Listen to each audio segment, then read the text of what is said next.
ED ने अपने red के सिलसिले को आगे बढ़ाते हुए एक और जमीन कारोबारी के यहाँ रेड मारा। जिस जमीन कारोबारी के यहाँ ईडी ने रेड मारा उसका नाम कमलेश सिंह है। जमीन कारोबारी बनने से पहले पत्रकार था और पत्रकारिता करता था। जमशेदपुर से लगभग 12 साल पहले रांची आया था। रेड के दौरान कमलेश के घर से ईडी की टीम ने लगभग 1 करोड़ नगद और तकरीबन 100 के आसपास कारतूस बरामद किया है। विश्वस्त सूत्रों की माने तो ईडी की टीम को जमीन से जुड़े कई महत्वपूर्ण कागजात भी हाथ लगे हैं। ईडी ने कमलेश के काके रोड स्थित अपार्टमेंट के साथ साथ अन्य कई ठिकानों पर रेड मारा है। ईडी ने कमलेश को समन भेजकर पूछताछ के लिए बुलाया था, पर कमलेश ईडी के समन के अनुसार हाजिर नहीं हुआ था। कमलेश पर जुमार नदी की प्रतिबंधित जमीन पर अवैध निर्माण का आरोप था।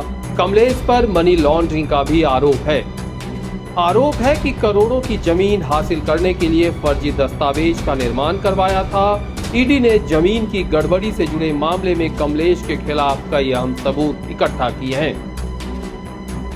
विश्वस्त सूत्रों की माने तो महज 10 साल में उसने अकूत संपत्ति अर्जित किया है और अवैध जमीन कारोबार के दलदल का बड़ा नाम बन गया। उस वक्त कई बड़े अफसर और पुलिस के आला अधिकारियों का हाथ रहता है।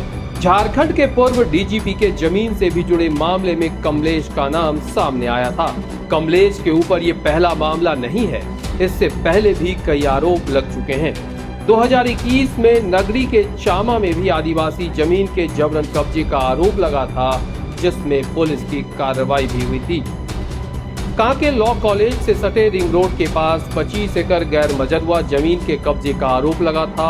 वहां रिवर व्यू प्रोजेक्ट बनाने का आरोप लग चुका है। लॉ कॉलेज और जुमार नदी की लगभग 21 एकड़ जमीन पर फर्जीवाड़े का आरोप है। अब बड़ा सवाल ये कि कौन है कमलेश सिंह। जमीन कारोबारी बनने से पहले कमलेश रांची के एक स्थानीय अखबार में फोटोग्राफी का काम करता था। कुछ दिनों तक रिपोर्टिंग भी कर चुका है।